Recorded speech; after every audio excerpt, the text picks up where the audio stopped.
Hello and welcome to Business Standard. Here's a glimpse of the views expressed on the web pages of Business Standard this week. Punjab, which was once India's richest state, needs to look beyond the comfort it gets from MSP on wheat and paddy, writes Shekhar Gupta in his weekly column National Interest. Punjab had last been India's richest state on a per capita basis in 2002. Today it is down to 13th. Data show how even in agriculture, Punjab is falling behind. In the 15 years between 2004 and 2019, the state's farm growth averaged 2% compared with Bihar's 4.8% and Uttar Pradesh's 2.9%.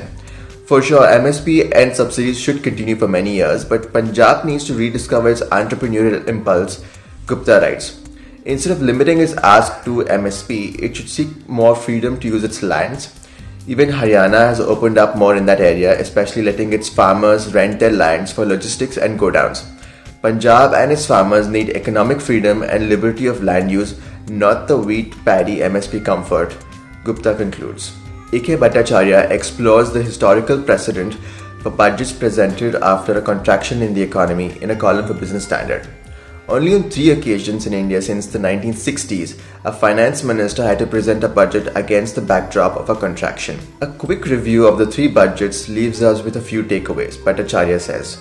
1. A steep drop in agricultural output was a common factor. 2. On 2 of the 3 occasions, India was engaged in a war with Pakistan. On the 3rd occasion, there was political instability. 3. None of the 3 finance ministers came out with any major fiscal proposals to counter the contraction.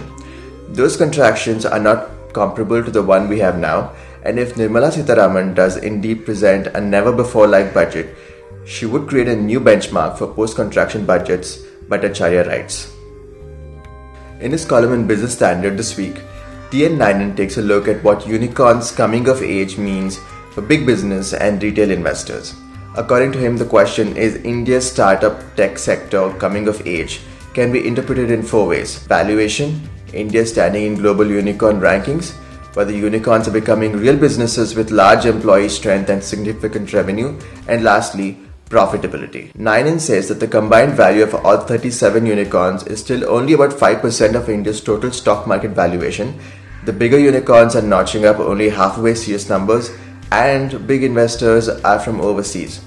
He concludes by saying that while the country's established conglomerates have stuck to traditional businesses and could end up losing out in the wealth creation game, retail investors may get their opportunity when unicorns start listing on the market.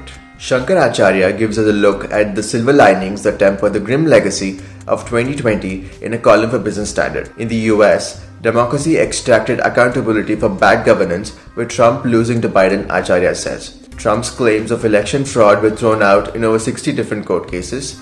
The shameful storming of the US Capitol will lead to a historic second impeachment of Trump.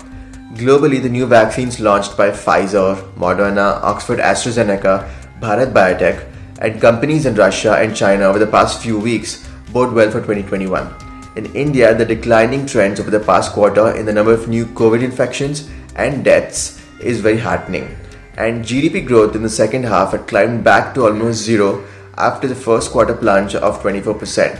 The Indian economy is expected to rebound strongly in fiscal year 2022, Acharya writes. Somsekhar Sundaresan explores the issues with the setting up of sectoral regulators in light of rising cement and steel prices in a column for Business Standard. He says if past experience is anything to go by, creating a new sectoral regulator for a specific industry is more likely to undermine the objective of combating anti-competitive conduct. Also, sectoral regulators tend to use loose language in their regulations, such as requiring good behavior, professional conduct, orderly competition, and so on, but they hardly have a concrete framework.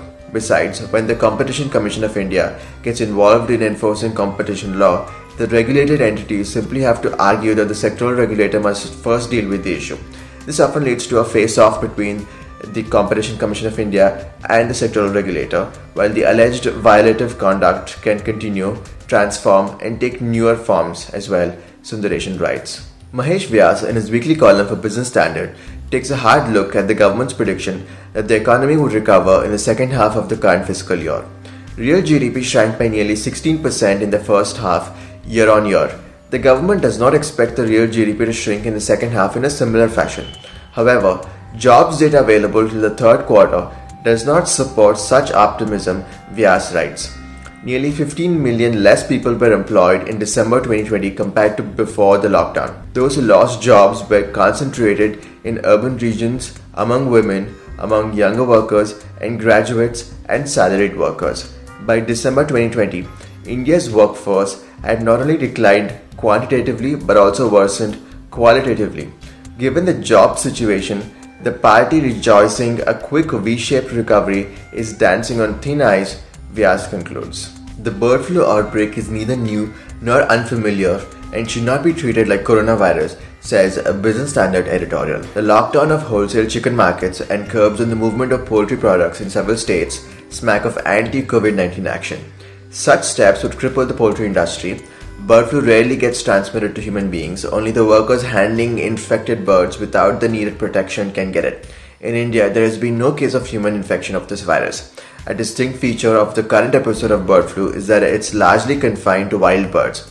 The focus in combating bird flu needs to shift from the organized poultry sector to the areas where domestic and migratory birds are found, such as water bodies, zoos, and wildlife parks, the editorial says. The union government must look beyond revenues in the 5G spectrum auctions expected to take place later this year, Business Standard says in an editorial. 5G telecom services will mean a whole new universe of cutting-edge technology for businesses across sectors, from healthcare to education to consumer goods, riding on artificial intelligence and the Internet of Things. For that to happen, private telecom firms like Reliance Jio, Bharti Airtel, and Vodafone Idea will need to invest substantially in 5G services. Therefore, to ensure active industry participation in 5G auctions, the reserve price for bidding must come down, the editorial says. The industry is still in the middle of a large payout towards adjusted gross revenue dues, making revival a distant dream for it. A lower reserve price for the next round of auctions can be a game changer, the editorial concludes. In an editorial, Business Standard unpacks the Supreme Court's verdict staying the implementation of farm laws. 3 points are worth noting about the verdict. 1. The stern language. 2. The court has based its statement on the fact that no farmer representative has come forward to describe the laws as progressive. 3. The court has not stayed the laws themselves but has suggested that implementation be stayed. All 3 points suggest that the government has probably lost the battle of public opinion on this issue. Had the government not relied on its brute parliamentary majority to pass these laws, those opposing them on narrow concerns over the MSP may have understood their broader impact. Instead, the government pushed the laws through in a parliament session disrupted by an outbreak of COVID-19 among lawmakers without any debate, and this has not helped anyone, the editorial says. Even as many US Republicans have joined the Democrats in impeaching Donald Trump, it would be inaccurate to think extreme polarization in US politics will improve after the attack on Capitol Hill, Business Standard writes in an editorial. Trump retains a huge committed following with a significant voice in the US. In 2020, he increased his popular vote by almost a percentage point over 2016 and managed to raise large sums of money to finance his campaign. Trump is unlikely to retreat from politics because he needs to fend off financial problems and possibly legal repercussions on account of his actions as president. Trump and other Republicans are playing to the white-dominated heartland, who are threatened by the rise of politicians such as Barack Obama and Kamala Harris. Biden will need more than rhetoric to heal these deep divisions in American society, the editorial says. Business Standard, in an editorial, takes a look at the issue of bad loans plaguing India's banking sector. The RBI, in its recent financial stability report, said despite capital and liquidity buffers built up after the last crisis in 2008, the pandemic may cause balance sheet impairments and capital shortfalls. The report said bad loan ratios will worsen this year, and this comes just as the ratios were starting to improve after regulatory action. Part of the problem is the regulatory forbearance that has been forced by the pandemic. The government must at all costs avoid kicking the can down the road, the editorial says. Some might hope that postponing the recognition of bad loans will allow some to survive the immediate danger of the pandemic, but that is based on little other than hope or wishful thinking. What is required is proactively building up adequate capital and a quick return to credit growth, the editorial says.